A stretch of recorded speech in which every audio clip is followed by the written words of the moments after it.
agradecemos y reconocemos su compromiso para con este proyecto que tiene como finalidad fortalecer el servicio público de extensión agropecuaria en nuestro país.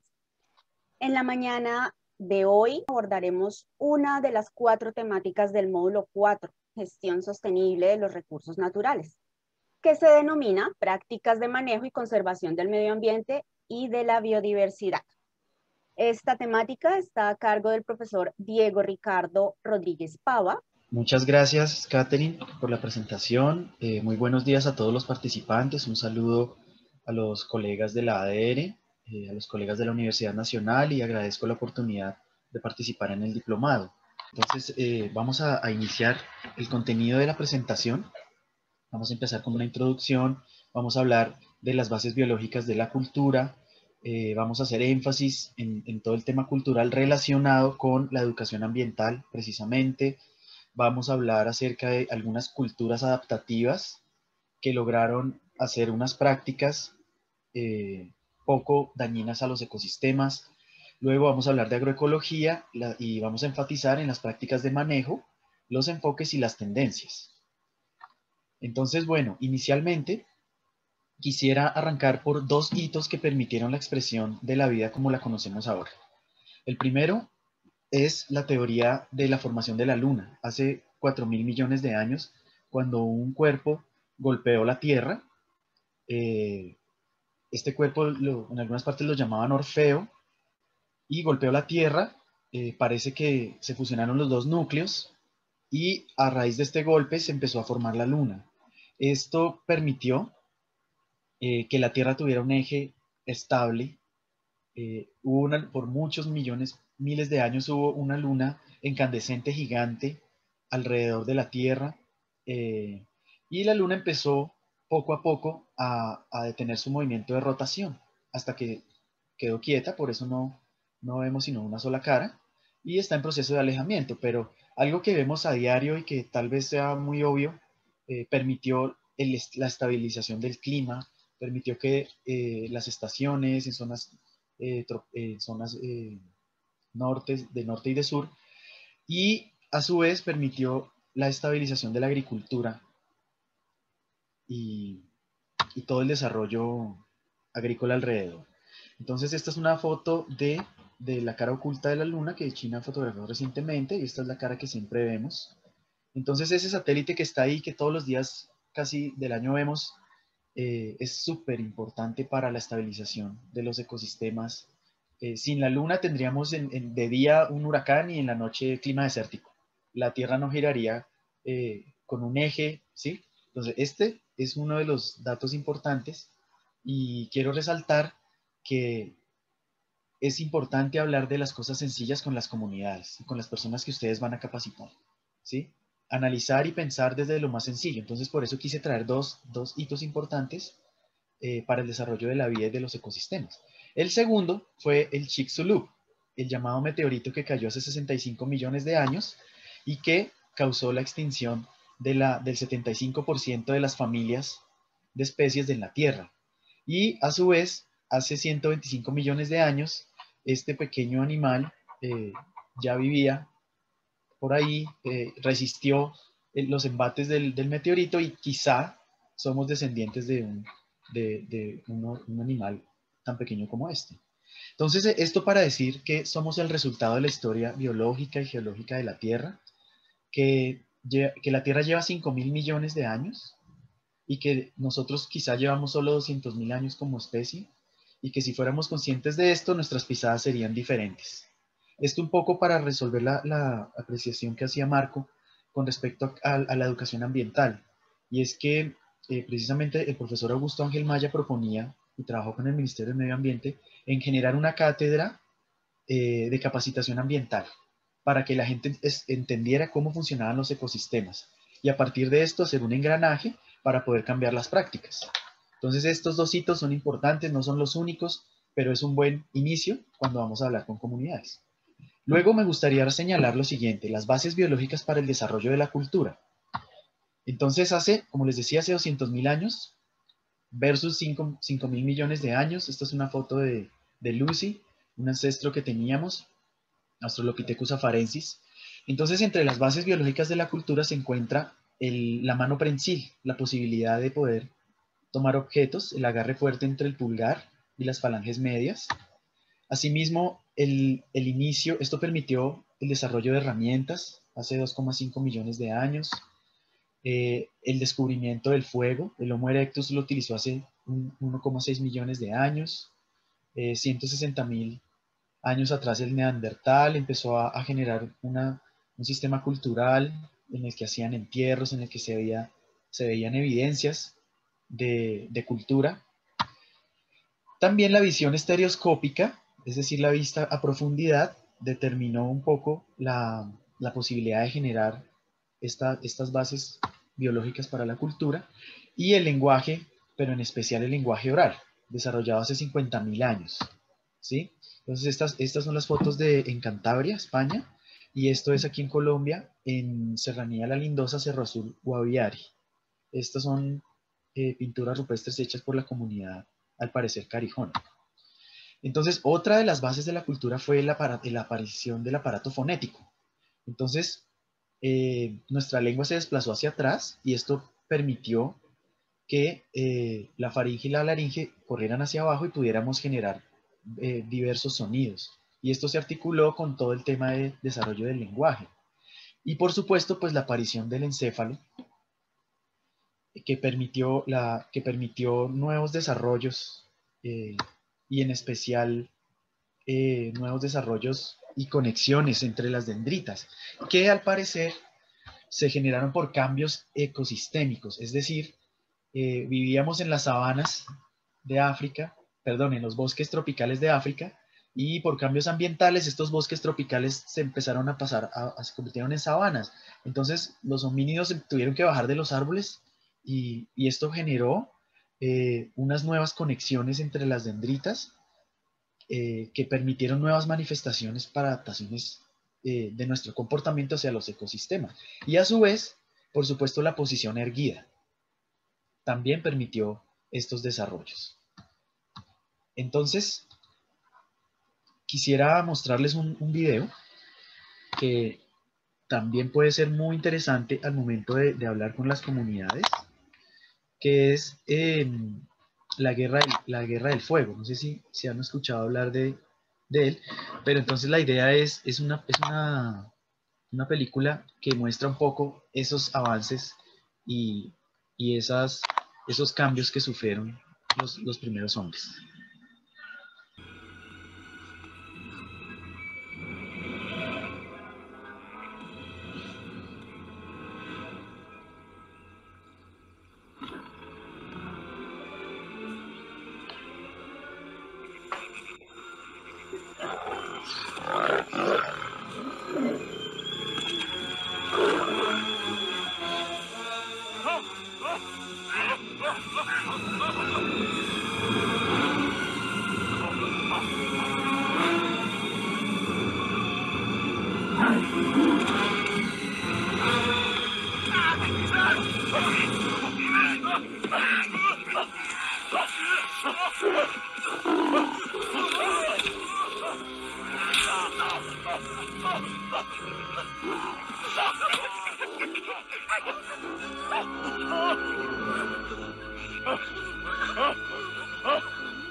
Bueno, esta es una película basada en el libro La búsqueda del fuego, muy recomendada para todo el tema de educación ambiental. Bien, entonces vamos a continuar. Entonces, como resumen, las bases biológicas para el desarrollo de la cultura fueron la posición erguida, la mano prensil, la visión estereoscópica, el aparato fonético y el neoencéfalo.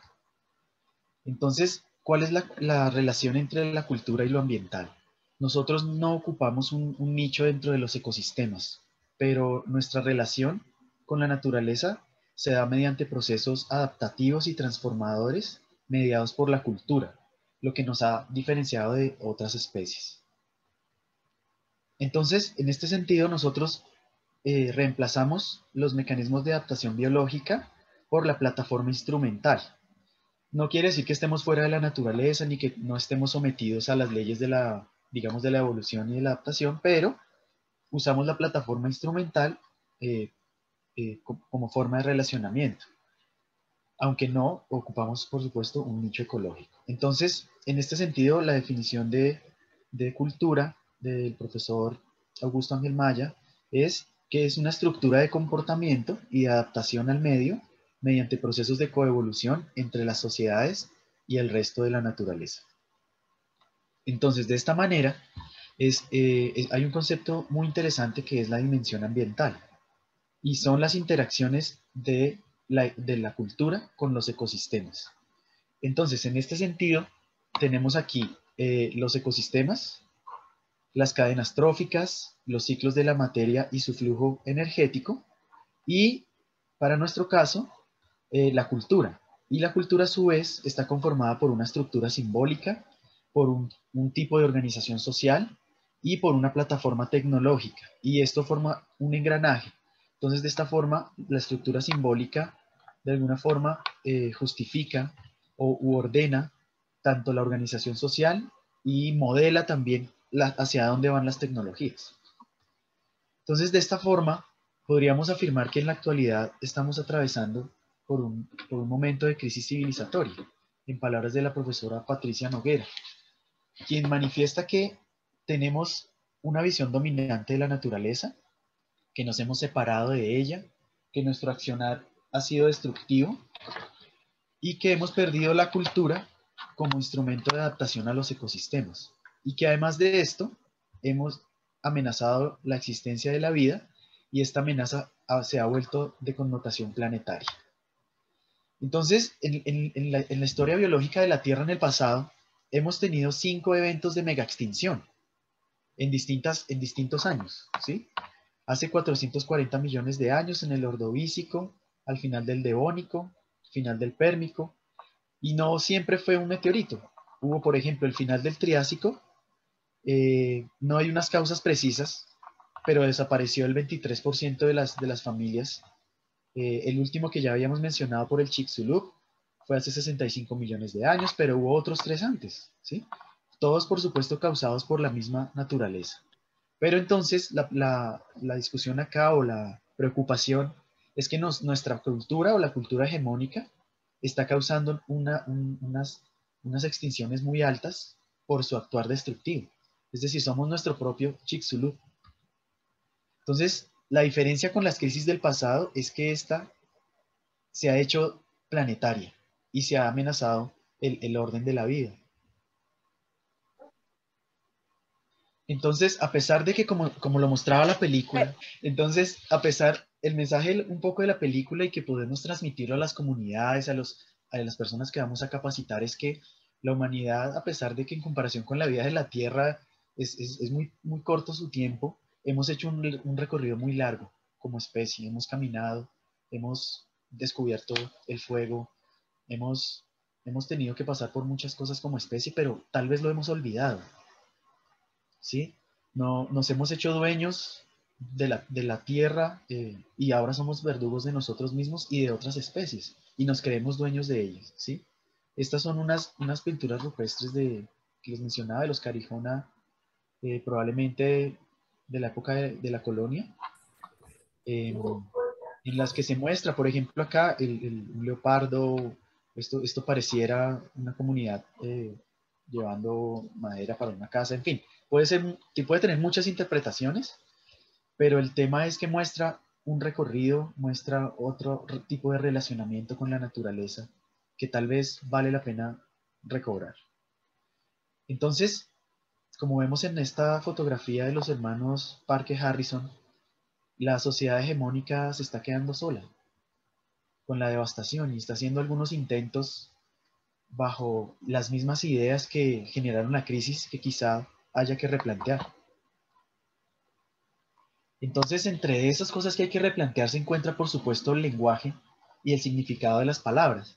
Por ejemplo, siempre cuando uno estuvo en el colegio le decían que los recursos naturales, que nuestra tierra, ¿sí? Es decir, de alguna manera como una relación de pertenencia de los ecosistemas de nosotros, ¿cierto? Y una dominancia, pero tal vez no somos dueños de la naturaleza, somos parte de la naturaleza. Entonces ese lenguaje hay que cambiarlo. Y un ejemplo muy sencillo es cómo explicamos, cómo se le enseña a los niños y cómo estamos viendo nosotros la naturaleza. Por ejemplo, aquí hay una abeja, todos dirían, la abeja reina, sí, que tiene el abdomen más largo, que no sé qué, ¿cierto? Pero, ¿realmente es una abeja reina? ¿No será más bien una abeja madre? Es la que pone todos los huevos, la que regula la fisiología de la colmena, ¿sí? Entonces, no, realmente no es una reina, es una madre. Entonces, este lenguaje tal vez haya que cambiarlo. Asimismo como los esfuerzos que el país hace, y por eso pues saludo este esfuerzo que hace el país en torno al tema de la extensión y al cambio de discursos y a estar abiertos a nuevas cosas. Y en este sentido hay una frase muy interesante de Gustavo Wilches Chaus con respecto al uso de recursos de regalías para el tema ambiental. Y él mencionaba que Colombia estaba vendiendo los riñones para comprar una máquina de diálisis. Y es un poco esto, ¿no? Lo que también la fotografía de Shanna y Robert Parker Harrison nos expresa. Entonces, como les decía, no podemos reconstruir bajo los mismos supuestos que han originado la crisis. Entonces, en este sentido, la crisis ambiental y cultural nos está llevando a cambiar nuestro modo de relacionamiento con la naturaleza.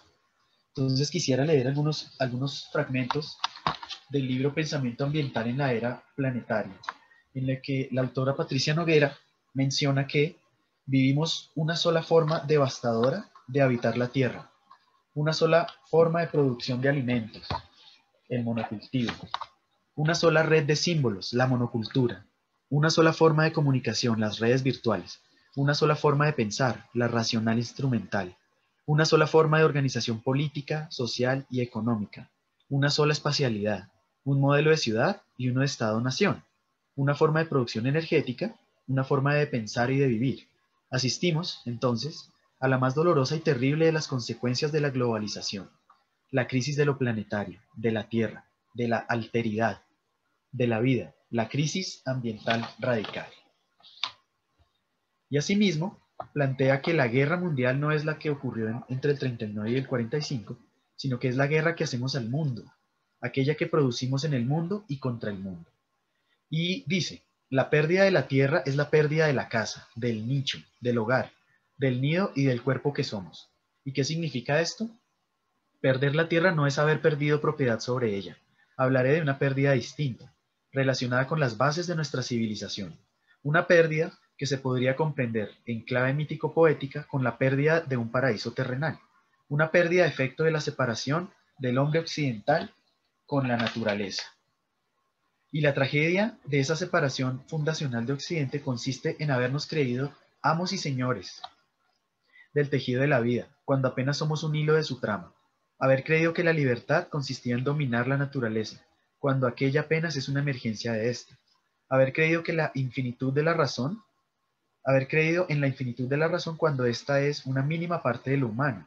Haber creído ser humanos sin naturaleza, cuando solo es posible serlo en esto. Haber despreciado la tierra, cuando se trata de nuestra madre. Haberla reducido a objeto, cuando se trata de un enigma maravilloso, indescifrable y misterioso. Haber creído que la ciencia puede explicar la vida cuando ésta no se puede apresar en una forma matemática, en un dato, en una cuantificación. La tragedia de esta civilización ha sido, en suma, haber creído que la naturaleza era de su propiedad, cuando somos los humanos los que nos debemos a la naturaleza.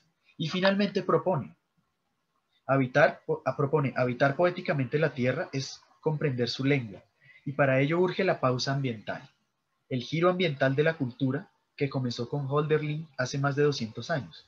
Solamente él, refugiado en la locura, como Hamlet, Van Gogh, Nietzsche, sintió la pérdida de la naturaleza. Solo el poeta permite nuestro regreso a casa. ¿Y para qué poetas en tiempos de miseria? Para comprender la lengua de la tierra, para habitarla poéticamente. En estos tiempos de miseria, en esta era de crisis planetaria, urge entonces una transformación radical de los símbolos de la cultura, un retorno a casa, el retorno de Ícaro, en palabras de Augusto Ángel Maya también. Entonces, bajo esta idea, la propuesta también de Ángel es centrarnos en el pensamiento ambiental latinoamericano, que tiene algunas características interesantes. Propone el cambio en las estructuras de poder y, por tanto, en las dinámicas de las formaciones culturales, es decir, un nuevo acuerdo, sociedades, resto de la naturaleza, donde la estructura sociopolítica permita la vida, tanto de los ecosistemas como el bienestar de las sociedades. Entonces, sigamos. Entonces, en resumen, propone el pensamiento ambiental latinoamericano, es decir, abandonar la domesticación del pensamiento. Creo que en eso hemos avanzado muchísimo. Creo que Latinoamérica ha aportado mucho en torno a soluciones en el tema de agricultura sostenible al mundo. Y pues, por supuesto, esta idea de pensamiento ambiental latinoamericano propone nuevos modelos de culturas adaptativas a los ecosistemas. Y, por supuesto, propone la idea de cambio cultural. ¿Y qué quiere decir esto? Es la transformación tecnológica de los ecosistemas para brindar nuevos equilibrios donde sea posible la continuidad de la vida. Formar a las comunidades para la creatividad cultural y nuevos modelos de culturas adaptativas que aporten soluciones a los problemas regionales. Entonces, en este caso, por supuesto, tiene que haber una nueva estructura simbólica, una organización social que beneficie a la misma sociedad y no solo a un grupo, y una plataforma tecnológica que obedezca a esos problemas regionales y mundiales. Entonces quisiera mostrar una experiencia cultural adaptativa a los ecosistemas mediante dos mitos y un ritual. Entonces este es un cuadro que hay en el Hotel Tequendama sobre la teogonía muisca, donde se muestra a Bachué, Bochica, Chipchacún, bueno, varios dioses de ellos. Y quisiera empezar por señalar el origen de la humanidad para esa cultura, que fue la laguna de Huaque, donde llegó Bachué con un pequeño niño llamado Lavaque, y ese pequeño niño creció, ellos se reprodujeron y tuvieron muchos hijos y poblaron la tierra, y enseñaron cómo vivir, y al final regresaron a las aguas de la laguna de Huaque convertidos en dos serpientes. Por supuesto, esto significa para la cultura muisca la concepción de lo sagrado o la concepción de las lagunas como un espacio sagrado, ¿sí? Esta es la laguna de Iguaque, perdón. Y por supuesto hay evidencia arqueológica que se recoge a lo largo del altiplano cundiboyacense, donde mediante simbolismos se muestra esta situación del origen de la humanidad y del origen de la diosa, digamos, de la fertilidad, que es Bachué, con las dos serpientes, Bachué y Lavaque, en medio de una laguna, en estas copas rituales. Entonces, estas son algunas copas que han hecho en la casa, en el Museo Casa del Marqués de San Jorge, también alusivas, y rescatando algunos modelos de la cultura muisca, y esta es de alfareros de Sogamoso, de Morcá. Entonces, esto también es un lugar que probablemente fue sagrado para los indígenas, y es una serpiente que asoma la cabeza entre una quebrada dentro del Santuario de Fauna y Flora Iguaque. Y también, bueno, ese es uno de los mitos fundacionales de los muiscas, pero también hay otros mitos relacionados con el agua. y este en especial tiene que ver con Bochica. Sin embargo, hay unas similitudes interesantes entre esa mitología y la historia ambiental, porque hace 30.000 años Bogotá era un lago. Era algo así, como lo que ustedes ven en esta foto, que es que queda cerca a Pasto, que ahorita se me escapa el nombre, La Cocha.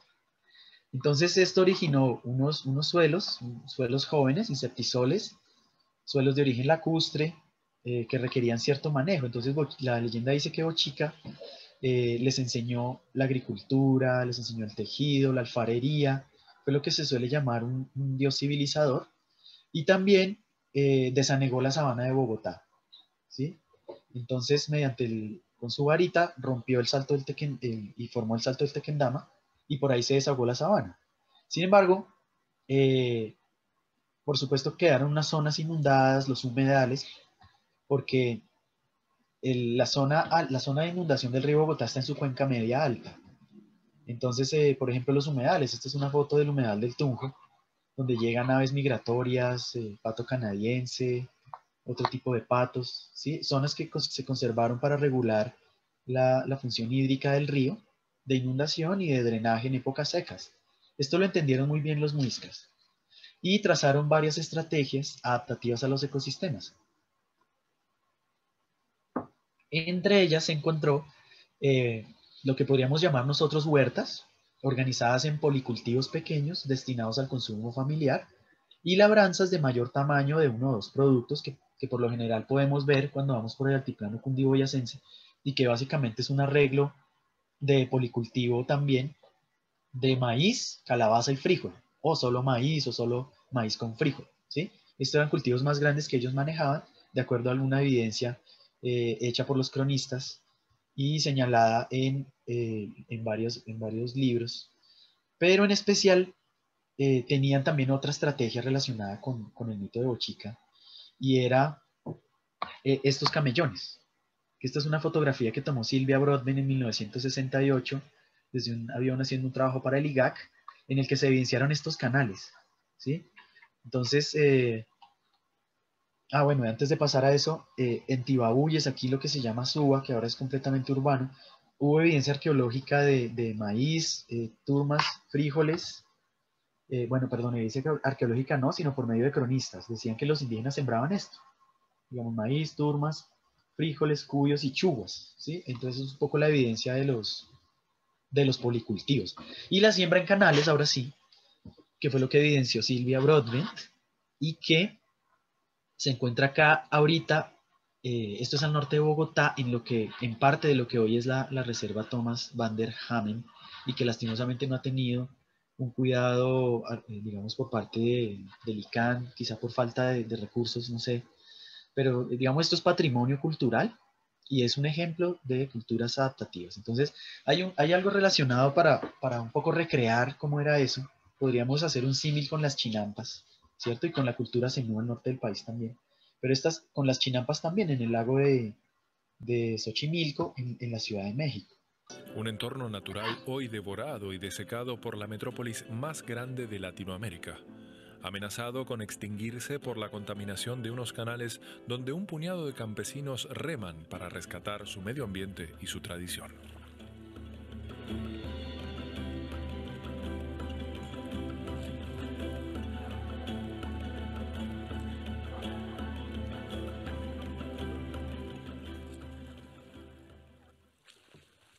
Don Nicho nació en una canoa como bromea. Por sus manos corre sangre de chinampera y el barro de trabajar el campo durante 67 años. Sabe que el agua le da a su cultivo todo lo que necesita. Del fondo de estos canales, los pueblos originarios extraían el limo para ir formando su chinampa. Un suelo, por tanto, rico en materia orgánica. Para Don Nicho, una enorme composta. El aprovechar todos estos nutrientes nos permite utilizarlos de una manera natural, pero también al hacer esta práctica lo que hacemos es darle profundidad al canal. Permitimos que haya mejor filtración de agua al subsuelo Y para la chinampa, para las orillas, es una forma también de irlas amacizando con nuestro típico estacado que tenemos. Esto nos permite ir fortaleciéndolo. Más de 30 generaciones pusieron su capa de tierra, páginas de un libro que cuenta la historia de una civilización extinta, pero una cultura resiliente. Durante años, don Nicho se avergonzó de ser campesino, hasta que la vida lo orilló de nuevo a este humedal al sur de la Ciudad de México. En el barrio de Xochimilco recuperó las enseñanzas de sus antepasados. Hoy me siento tranquilo con mi conciencia porque finalmente recuperé ese orgullo de decir soy campesino, sí, y a mucha honra. Significa el corazón de un pueblo. Una chinampa es una porción de tierra que emerge del agua para dar vida. Es como si fuera una pirámide. Cada generación que pasa en la chinampa escribe algo. La cambia, la mejora o la degrada, según cómo haya adquirido toda esta diversidad de conocimientos. Yo hoy en día estoy regresando a todo ese conocimiento antiguo y la estoy aplicando, asociándola con el conocimiento científico. Don Nicho vio la necesidad de conjugar su saber empírico con los avances académicos para optimizar la implementación de los métodos tradicionales. Hace 20 años fundó Umbral Axochiatl, una organización multidisciplinar formada por una treintena de nativos e investigadores, además de centenares de voluntarios. Su objetivo es salvar al ajolote, un anfibio endémico en peligro de desaparecer. Para nosotros era un controlador, en este caso, de la población acuática. La rana, los acosiles, los charales, los petos, mixpetos, la cadena de insectos acuáticos, ya que el animalito come todo lo que pueda caber en su trompita. Él era un depredador natural. El ver la poca o mucha abundancia de ajolotes nos indicaba también en qué estado de salud se encontraba el agua. En 2006 apenas encontraron media docena de axolotes. La toxicidad del agua por el vertido del desagüe domiciliario y de basura, así como la propagación de peces depredadores, acabó con la vida de esta salamandra en su hábitat natural. Cuando era niño, don Nicho solía comer ajolote 3 veces por año. Más que parte de la dieta chinampera, se consumía en festividades como forma de agradecimiento a la madre naturaleza. Este anfibio tiene una importancia divina en las costumbres y la mitología prehispánicas. Para nosotros siempre era parte de nuestra alimentación, pero se nos daba solamente como alimentos, pero preparado de una manera que no perdiera sus propiedades proteínicas y medicinales. Finalmente, cuando él escapa y se tira al agua, adopta esta forma de una salamandra. Cuando lo encuentran los verdugos, le dice su hermano, que es Quetzalcóatl, ya no vas a ser sacrificado por miedoso, pero se te condena a vivir toda tu vida en ese estado. Pero el día que tu elemento se impacte, tú y la raza humana van a desaparecer. Su elemento, el agua, una leyenda premonitoria del destino de los pueblos mesoamericanos de este sistema lacustre. El ajolote, símbolo de México, es capaz de regenerar sus extremidades y hasta órganos, como el corazón y el cerebro, aunque esas insólitas características no fueron suficientes para escapar de la muerte. Muy bien, entonces, de esta manera, quería mostrarles este ejemplo de un relacionamiento que combina simbolismos, pero a su vez también combina una tecnología, ¿cierto? Y que pudo ser similar a lo que ocurrió aquí con los muiscas, con los camellones. Y el segundo ejemplo que quería mostrarles con los muiscas con respecto a adaptación cultural a los ecosistemas es la ceremonia del correr la tierra. Esta es una cita de Rodríguez Freile, un cronista, el primer cronista colombiano, donde plantea que desde la laguna de Guatavita, que era la primera y primer santuario y altar de adoración, hasta Huaque, eran los bienes comunes. Y la mayor prevención que hubiese mucha chicha que beber para las borracheras que se hacían de noche y en ellas infinitas ofensas a Dios nuestro Señor, que las callo por honestidad. Solo digo que el que más ofensas cometía, ese era el más santo. Entonces esta foto que ven acá arriba es una alegoría que hizo la alcaldía de Huasca en 2010 con respecto a revivir el correr la tierra. Y un arqueólogo que ha excavado la zona y que ha sido muy juicioso, que es de la Universidad Nacional, que se llama Álvaro Botiva, hizo como esta reminiscencia porque encontraron una copa ceremonial muisca alusiva a Bachué allí. Y a partir del relato, entonces, del relato de Rodríguez Freile, reconstruyeron un poco la idea del correr la tierra, que era una fiesta para el agua, una fiesta de la abundancia en la que se venían corriendo por las lagunas. Cuentan que algunos morían porque era corriendo y que era como una gran romería. Entonces, hay algunas cosas que quedan de ese entonces. Por ejemplo, la laguna de Huaca hacía parte del correr la tierra y actualmente, a excepción de por la pandemia, pero esto se hace una caminata todos los eneros. El último sábado de enero se hace una caminata de Bogotá a Huaque, dura entre 6 a 7 horas por este camino, que probablemente era un camino o es un camino que fue usado por los indígenas, después fue infraestructura de la que se sirvieron los españoles, ¿cierto? Pero ahora no es en honor al agua, o quizá tiene otros simbolismos, es en honor a la Virgen de Belén de Huaque, ¿sí? Entonces, de alguna forma hay algo allí en el fondo, muy en el fondo, que es un sincretismo en el que se mezcla la cultura española y la indígena, en la que la gente hace cosas que a veces no reconoce qué raíces tiene, pero quizá es momento, o está siendo momento de descubrirlas.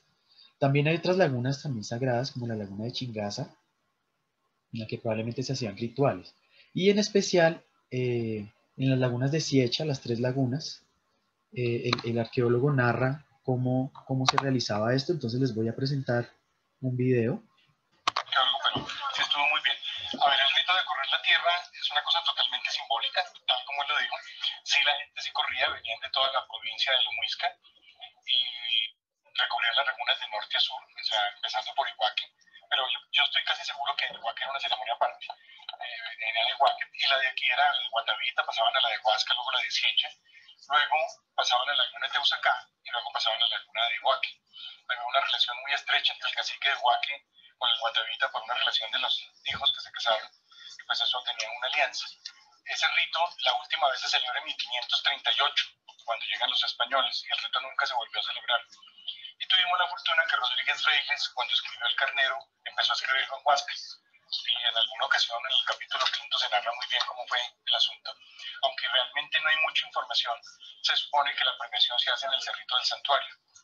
Y se hace, tal como lo dijo el amigo, 6 premios al primero, porque tiene que ver exactamente con el rito de la siembra y la cosecha. Entonces al primero le dan 6 premios, al segundo 5, al tercero 4, al cuarto 3, al quinto 2 y al último le dan 1. Nosotros también damos los 6 premios, no se preocupen. Y consiste, finalmente lo volvimos para que no fuera la típica paseo de carne asada y cerveza, pues lo volvimos a hacer cosa un poco más cultural y que fuera un paseo con el objetivo de que la gente conozca el páramo y que sepa que el páramo es la fuente de agua. Ahorita en el recorrido, quienes no hayan hecho el recorrido, cuando estén en la parte alta o cuando vengan de regreso, si miran hacia el noroeste, van a ver el embalse de Tominé. Si miran hacia el sur y el oeste, van a ver el embalse de San Rafael. Y ambos provienen exactamente de este páramo. Si ustedes hacen memoria, la sabana de Bogotá estaba inundada. Y la inundación de la sabana de Bogotá la produce exactamente la misma. La produce el agua del páramo de Huasca con el río Tominé, el mismo páramo en la zona de Villa Pinzón, sale el río Bogotá, y el río Teuzacá, que son los 3 ríos que cruzan la sabana de Bogotá y que fueron los que inundaron la sabana. Entonces es un ritual prácticamente al agua y un ritual al páramo, un ritual a la montaña y un paseo con motivo de las fiestas de Mariano Escobar Rodríguez, la Semana Cultural, que no se le quitó el cuento político para volverle un cuento un poco más cultural y hacer que ustedes se gocen este paseo. Por eso se les colabora con la entrada al mar, se les colabora con los buses, etcétera, que es una cosa totalmente simbólica. Eso fundamentalmente es el rito de correr la tierra. Gracias por estar aquí y eso es todo. Muy amables. Claro, muchas gracias. Faltó lo de la copa. Tomamos como emblema una copa, que es una copa muisca. En términos científicos se llama Guatavita degrasante tiestos baño blanco. Eso quiere decir que fueron hechas en Guatavita, que fueron hechas con un material desgrasante, lo que se le agrega a la arcilla para quitarle plasticidad, y se pintó de blanco. Pero realmente lo que la copa simboliza, que la pueden ver en el botón que tienen muy pequeña, son unas copas que yo excavé aquí en la región de Huasca. Entonces lo que simboliza es simplemente la Pachué. Pachué sale de la laguna de Iguaque, sale con un niño. Este niño va a crecer, van a procrear de 6 en 6 según la mitología muisca, y luego de procrear van a regresar a la laguna en forma de serpientes. Por eso la copa tiene 2 serpientes. La serpiente siempre ha estado asociada con el agua. Cuando ustedes vean algo en el Amazonas, siempre hay una serpiente. La serpiente es el río Amazonas, son los ríos de la Amazonía. A la vez es la anaconda, es la canoa que va botando la gente al lado y lado del río o de los ríos de la Amazonía. En este caso, las leyendas, y hay un libro escrito por Lacan sobre el agua y la cultura de la gente en el altiplano cundiboyacense, y la culebra es la fuente del agua. Entonces, por eso también el agua tiene una relación directa con la serpiente, porque es la que mantiene el agua, y esa es la copa que se da de premiación. Ya nos llegaron ayer, están listas para repartir, son muy lindas. La idea es que quien se las gane, es una cosa totalmente simbólica, la conserve porque son réplicas hechas del original, sacada de Huasca, escala 1:1, y están muy bien hechas. Las de este año quedaron muy, muy bien hechas. Listo. Bueno, Álvaro, muchas gracias. Pero antes de dar inicio, informarles un poco, esta actividad ya lleva 5 años. Esta actividad se ha apoyado por la Alcaldía Municipal y Comprometidos por el Progreso de Huasca y el Ministerio de Cultura. Entonces, bueno, veímos en el video, estas son las copas que se hicieron. Esta es una copia, una réplica 1:1, como decía el arqueólogo. Hay evidencia, según la Langebeck, en su libro Los Muiscas, de que en estas copas se solía consumir chicha, que era la bebida ritual de ellos. También en este libro se plantea que había un trabajo de la tierra y una distribución de excedentes, y él plantea que ellos, los muiscas, se gastaban todos los excedentes que lograban almacenar en más o menos 4 meses de fiesta. Entonces había un tema de una tributación, pero no era como lo han leído un poco los cronistas. Esto está siendo reevaluado actualmente, no tenía la misma estructura social. Ellos se organizaban por confederaciones que no tenían una unidad política y social. Tenían hasta varios mitos de origen, ¿sí? Pero habían unos aspectos comunes a lo largo del sur y norte del territorio, como la leyenda de Bachué. La de Bochica sí era más centrada, pero describen aspectos adaptativos y generaron simbolismos adaptativos a la cultura, que se relacionaban también con esa plataforma tecnológica. Entonces, también quisiera mostrarles unos fragmentos hablando del símbolo de la chicha. Quisiera mostrarles otro video, que es una película basada en un género que se llama ficción histórica. ¿Nadie, doctor Cuervo, nadie? Esto sí que desborda la copa. Que incumplan con sus deberes, que tengan en el olvido a sus familias, que descuiden las cementeras por dedicarse al ídolo de este licor, a la chicha. Está hundiendo a toda la comunidad en la miseria. Pero que un domingo me dejen la iglesia vacía y con mi sermón escrito me humilla. Me humilla como doctor de la iglesia, Benito. A Nicolás Cuervo no se le hace esto.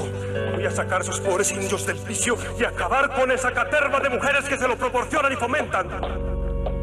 Dadme, Señor, la fuerza para erradicar la chicha de la faz de la tierra. La guerra santa acaba de empezar. ¡Siga la fiesta!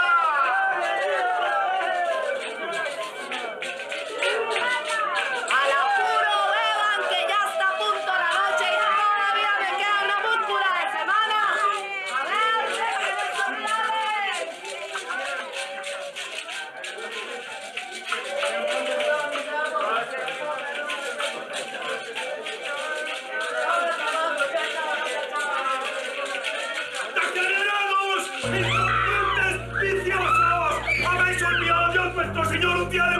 Chicha. He de advertiros que ya le enviaba al señor corregidor de Tensa, don José Miguel Castañeda, un informe de este repugnante panorama vuestro. Borrachos, esclavos de estas chicheras, mujeres del Averno, fabricantes de este maldito líquido, culpables de vuestra condenación. Daos por amonestados, canallas, putas, perros.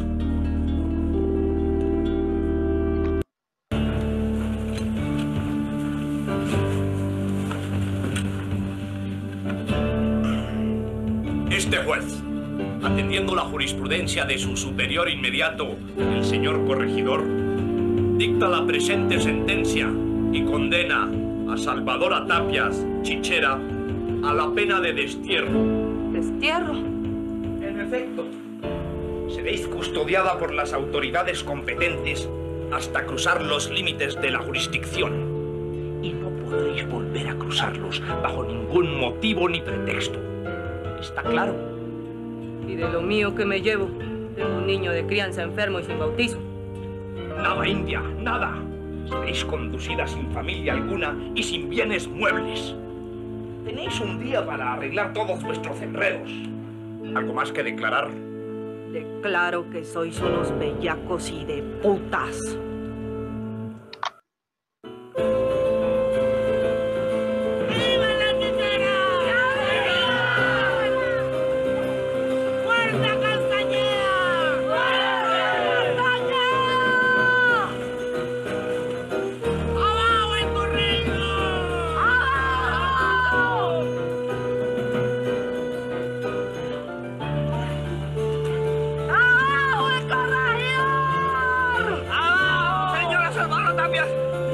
Significa que regreso al lugar de donde me desterraron.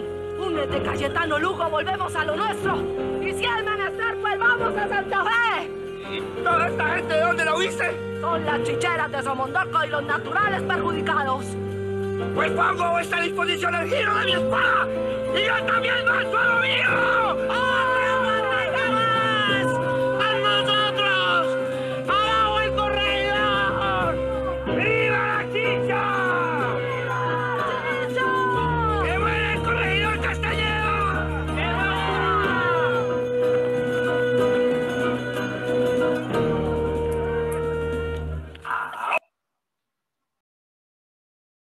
Esta película es realmente un tesoro porque es ficción histórica. Eso es una iniciativa que trabaja un grupo de artistas, historiadores.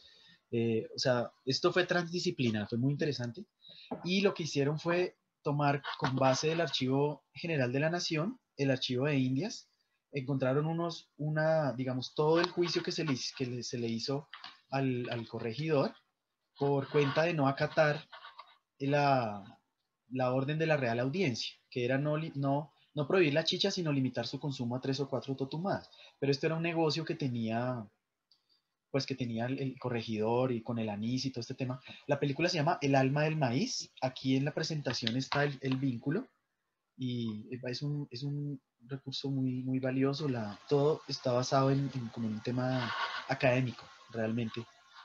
La fotografía, todo lo hicieron así. Entonces, bueno, quería que lo conocieran y para analizar un poco cómo es el cambio de los símbolos alrededor del tiempo. Sí, con el paso del tiempo. Entonces, primero fue el anís, lo que generó la prohibición, luego pasó esto cuando se empezó a meter la cerveza. Entonces, por ejemplo, no más chicha. Cuando COP, la gran fábrica, entonces empezó a hacer una gran campaña en torno a la chicha. Entonces, la chicha embrutece, las cárceles se llenan de gentes que toman chicha. La chicha y el carácter impulsiva, y esta de la chicha engendra el crimen. No tome bebidas fermentadas. Entonces esto fue porque montaron una industria que pues, la gente no tomaba cerveza. Entonces la única manera fue prohibiendo la chicha, ¿no? Porque en últimas los efectos del exceso del alcohol pues, va a ser el mismo en cualquier bebida, pero ellos se centraron en esto. Entonces de carácter ritual, por una prohibición legal en términos de relaciones de poder, fue prohibida la chicha. Y este es un mapa del libro muy interesante de Ricardo Moreno, La ciudad de los enchichados. Este mapa muestra el perímetro de prohibición de la chicha. Y lo que ustedes ven acá en este listado eran las instituciones que había en aquel entonces. Entonces, acá había más chicherías que cualquier otra cosa en Bogotá. ¿Sí? Todo esto son chicherías, todos estos.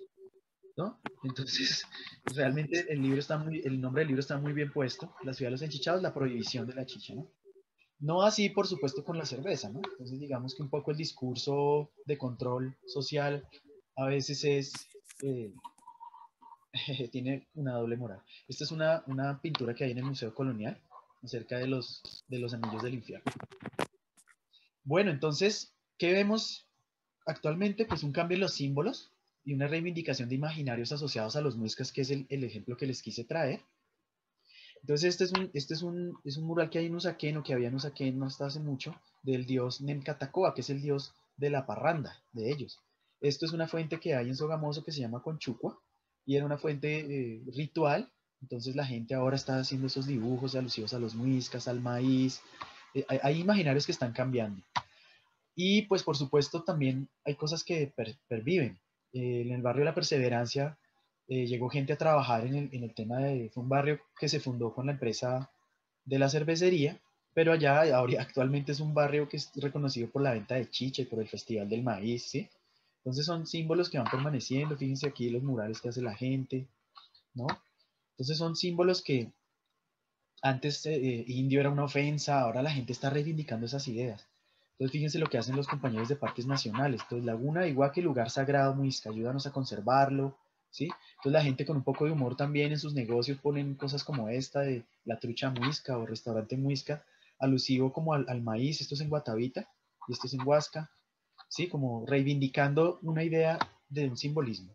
Y claro, pues esto es una foto de Tabio, del fotógrafo Pedro Pablo Rojas, de 1930, que fue titulada Antepasados Tradicionales Muiscas. Entonces fíjense cómo, digamos, un pueblo que fue esclavizado, que toda la imagen que ellos tienen, vestidos quizá con una ropa muy desgastada, eh, habiendo pasado por toda la parte de la colonia. Fíjense las manos de este hombre, pues, sí, era un pueblo agricultor, era un pueblo que tenía como otra visión de la naturaleza. Y esto es un cuadro de la primera misa que hubo acá, un poco para mostrar los contrastes, eh, y cómo la gente quizá tiene ambas raíces dentro, pero en estos momentos están tomando algunas raíces, sobre todo los del lado indígena, con respecto a la crisis ambiental que hay.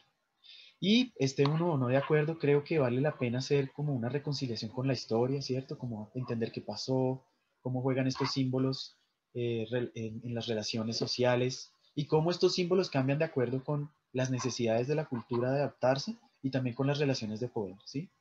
Entonces, en este caso, pues, cuando tumbaron la estatua de Jiménez de Quesada, entonces mucha gente se disgustó, otros dijeron, no, vamos a hacer un juicio histórico, y los muiscas, las personas que se reivindican como muiscas, dijeron, no, vamos a hacer una ceremonia de como un juicio, pero también de perdón a Jiménez de Quesada, ¿sí?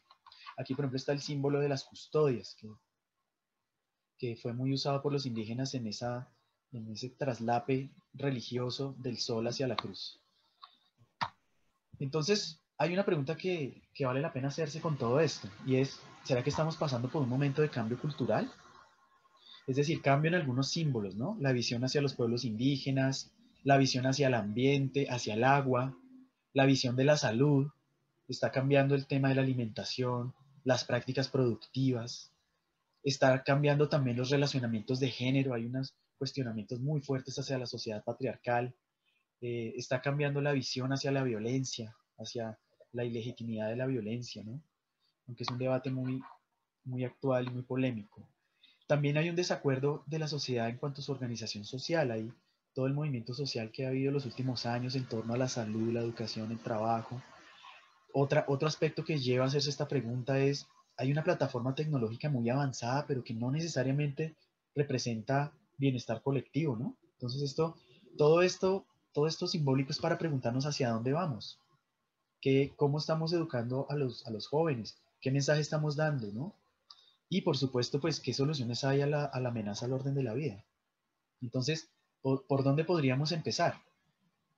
Me gustaría empezar para tratar el tema de las prácticas de conservación y la biodiversidad, hablando de la agroecología y desde su enfoque desde la cultura, por supuesto. Entonces, ¿qué es la agroecología? Según el profesor Tomás León Sicard, es la ciencia que estudia la estructura y función de los ecosistemas, tanto desde el punto de vista de sus relaciones ecológicas como culturales. Plantea la visión sistémica y el concepto de coevolución entre las sociedades y el resto de la naturaleza. Entonces no es simplemente una propuesta técnica, como ustedes ya bien lo saben, porque sé que muchos colegas lo han trabajado ya y lo vienen implementando en el campo, con los campesinos, con los indígenas, con las comunidades negras. Entonces aquí, ¿qué hay que tener en cuenta también? No solo el ecosistema, sino también la cultura y sus interrelaciones. Todo lo simbólico, las relaciones de poder de la organización.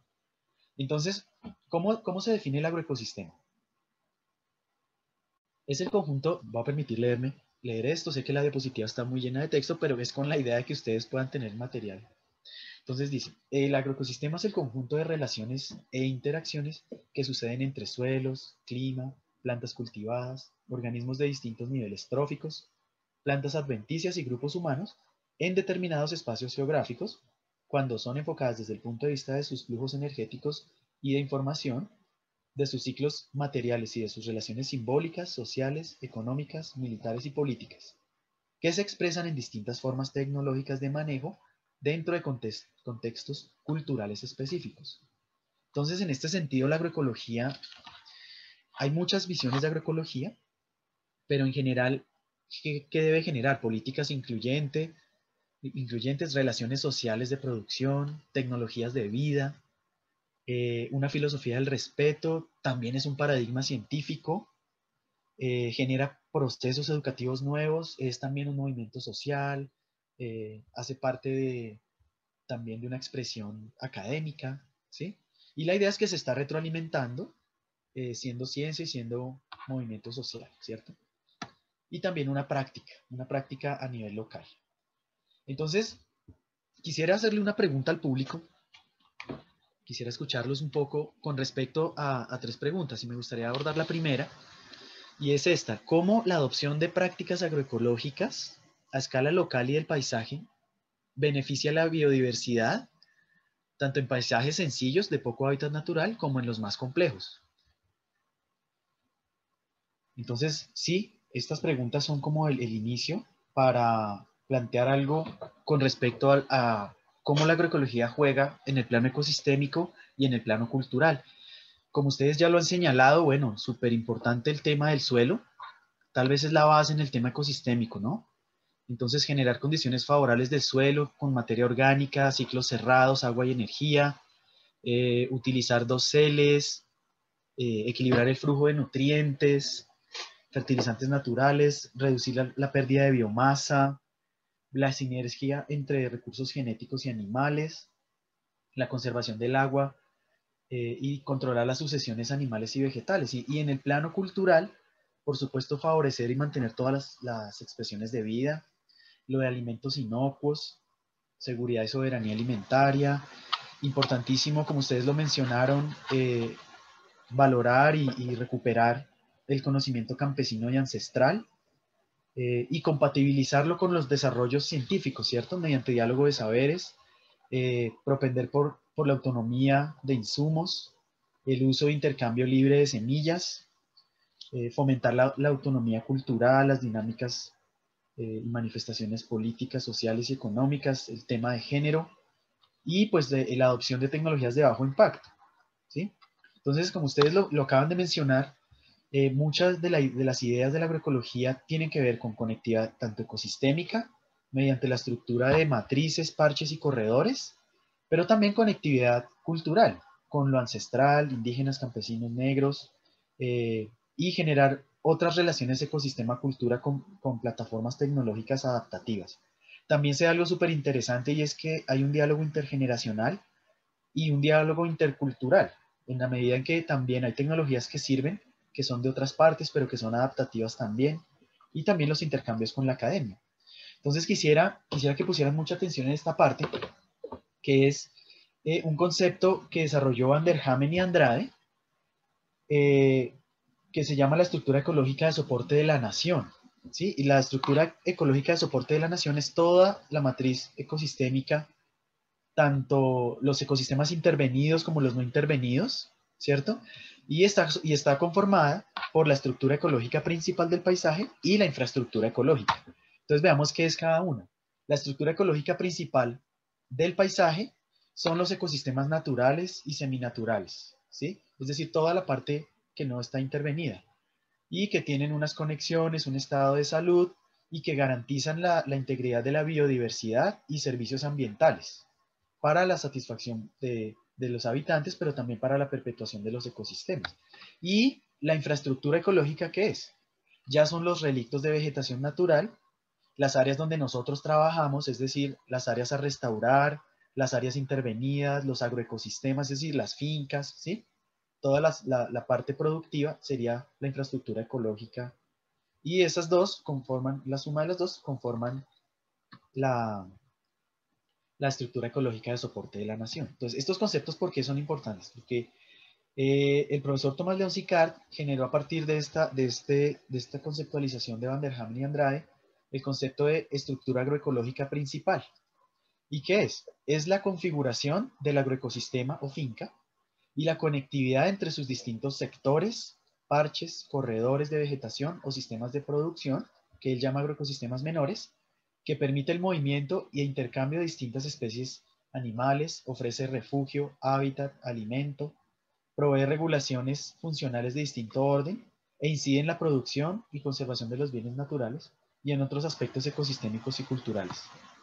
Entonces, quisiera mostrarles una metodología que desarrolló el profesor León en torno a evaluar la estructura ecológica principal, ¿sí? Entonces, ¿qué se tiene en cuenta acá? Pues la base de esto son los conectores, ¿cierto? Entonces, los conectores deben tratar de mezclar la estructura ecológica principal del paisaje con las fincas, mediante lo que ustedes acaban de mencionar, bosques, corredores, ¿sí? Y esto genera una cantidad de beneficios. ¿Y cómo se hace? Entonces, la estructura agroecológica principal es la sumatoria de todos estos aspectos. Entonces, la conexión con la estructura ecológica principal, la extensión de conectores y su diversificación, estos conectores externos, pero también extensión y diversificación de conectores internos en la finca, los usos del suelo y ya otras variables culturales como por ejemplo el manejo de las arbences, otras prácticas de manejo, la percepción de la conciencia y la capacidad de acción. Entonces, ¿cómo se hace esto? La metodología es la siguiente. Iniciamos por la conexión con la estructura ecológica principal del paisaje. Esto valora la distancia de la finca en relación con los fragmentos cercanos de vegetación natural. Y aquí es donde los setos y las cercas vivas son los protagonistas de esta conectividad, porque, como lo mencionábamos hace un momento, cumplen funciones ecológicas de hábitat para aves, pequeños mamíferos, reptiles, regulan condiciones microclimáticas, velocidad del viento, prevención de heladas, evapotranspiración, disminuyen la erosión de suelos, como lo mencionaban ahorita ustedes, infiltran el agua en capas profundas, y por eso mismo también es que cuando se empieza a hacer esto de agroecología aparecen nuevamente los reservorios de agua, como lo mencionaba ahorita Lina, intervienen en la regulación de insectos y herbívoros, y biodiversidad asociada por ofrecer polen, néctar, agua y refugio. Entonces, aunque es algo sencillo y que la gente tal vez no comprende, las cercas vivas y los setos diversos cumplen unos papeles súper importantes porque llevan los atributos de la estructura ecológica principal hacia los agroecosistemas, o sea, hacia las fincas, ¿sí? Entonces, bueno, ¿cuál es la propuesta? Que las distancias entre los setos y las cercas vivas con la vegetación natural sea cero, o sea, que siempre haya mucha conexión. Y en este sentido también súper importante la composición, porque no va a ser lo mismo una red o una cerca viva en eucalipto o en acacias que una cerca viva mixta de vegetación nativa, ¿sí? Y más en juego con los ecosistemas. Ahorita ustedes mencionaban el tema del bosque seco tropical, que es el ecosistema de mayor afectación en el país. Entonces, precisamente la idea es, si estamos en una zona de bosque seco, pues propagar esas especies en cercas vivas, ¿cierto? Entonces, bueno, para evaluar la conexión del agroecosistema con la estructura ecológica principal, tenemos que analizar una red de conectores. En este caso, aquí tenemos, bueno, para quienes no han manejado el tema ecológico, esta sería una matriz de ecosistema, ¿cierto? Esto puede ser una reserva, esto es en el municipio de Pasto, en Túquerres, Nariño. Esto es una reserva, ¿cierto? Y la reserva tiene conectividad mediante varias partes. Entonces, una matriz de ecosistema altoandino Y tenemos algunos relictos de bosque que ustedes ubican en la parte derecha, relictos de bosque altoandino. Tenemos hacia la mitad también otro relicto de bosque, y esto está conectado con, tiene conectores externos, por aquí está la finca, y estos conectores tienen varias hileras, tiene varios grosores, esto tiene por ejemplo 2 hileras, ¿sí? Entonces aquí tenemos varios elementos en los que lo ideal es este escenario que estamos viendo acá, que es un agroecosistema con 100% de conexión con la estructura ecológica principal, y que guarda dentro unos relictos de bosque, bancos de madera, ¿sí? Cercas vivas mixtas con eucalipto y vegetación nativa, praderas, bueno, digamos aquí hay cultivos, es muy rica esta fotografía. Y tenemos acá a la izquierda pues un agroecosistema sin conexión con la estructura ecológica principal, dada por ejemplo por un monocultivo que no tiene ni siquiera una cerca, ¿sí? Que es solo un pastizal, o un cultivo en monocultivo.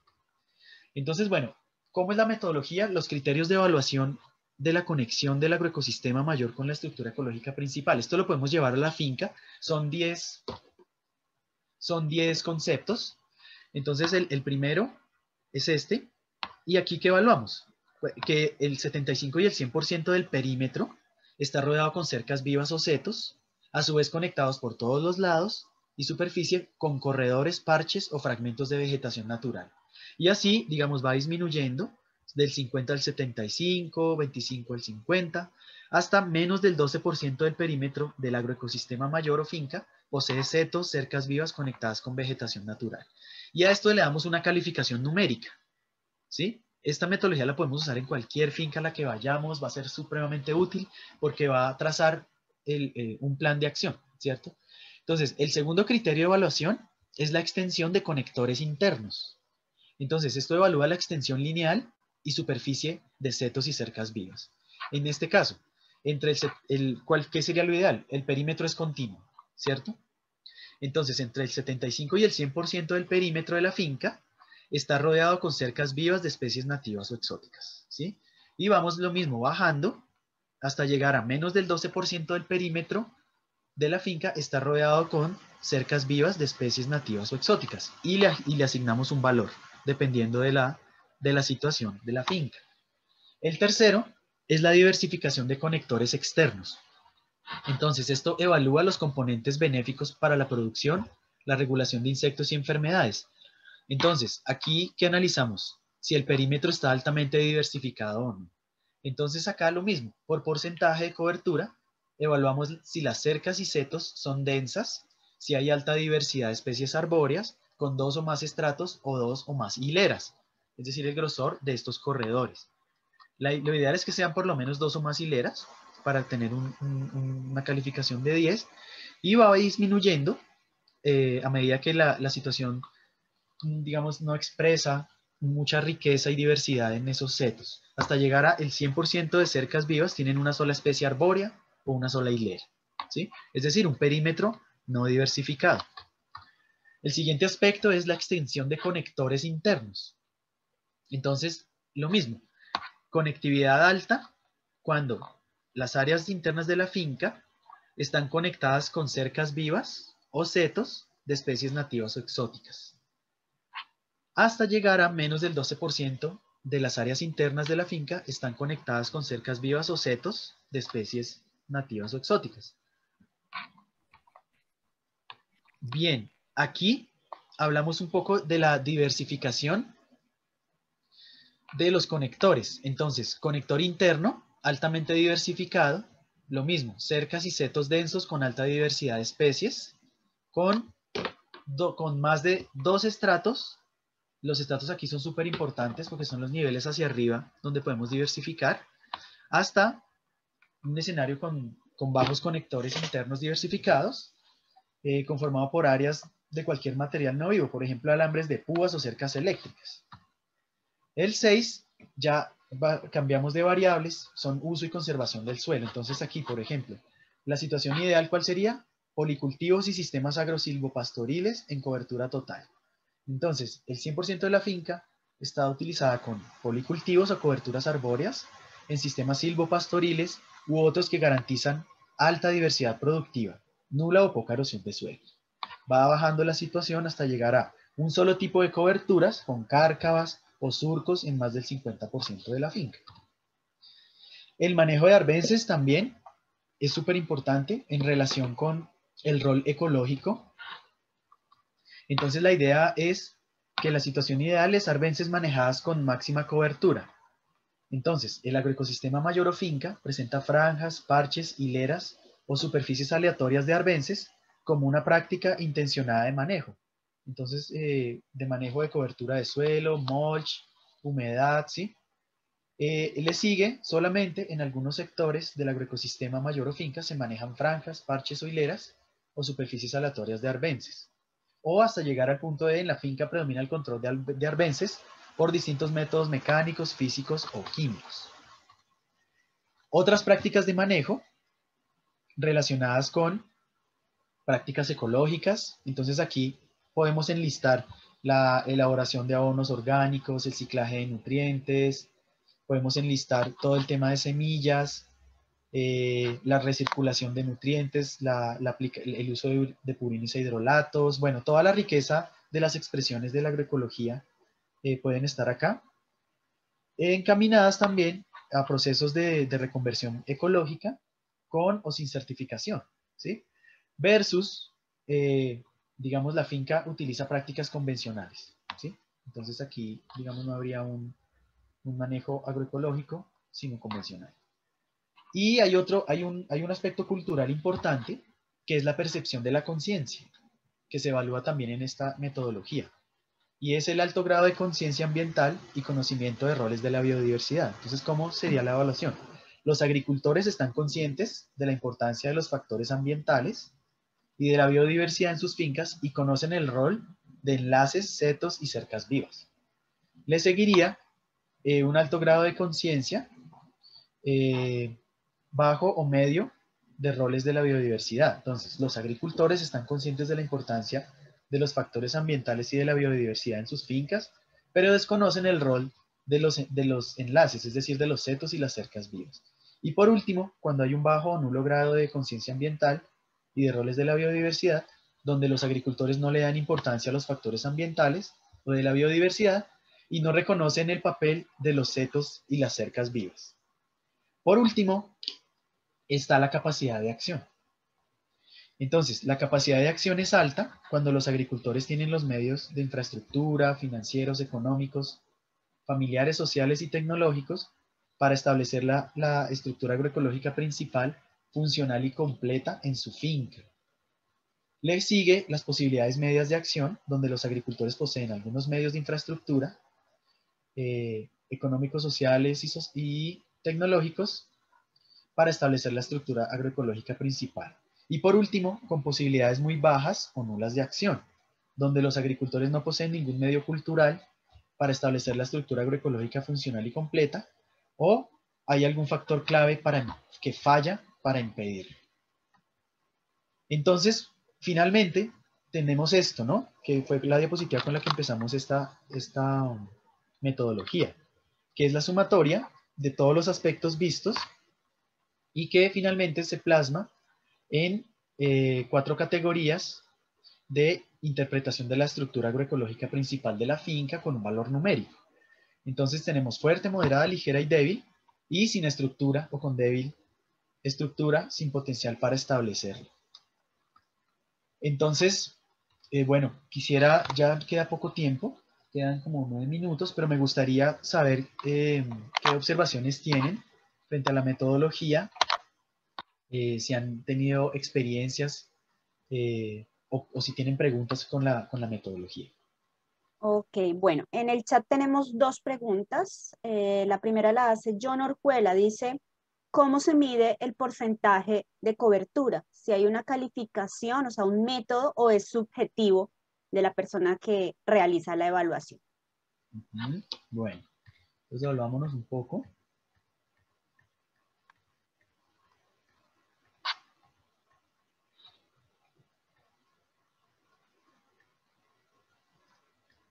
Bueno, serían estas 4, ¿cierto? Entonces, digamos que el porcentaje, estos porcentajes se miden en términos de, no sé si han visto un poco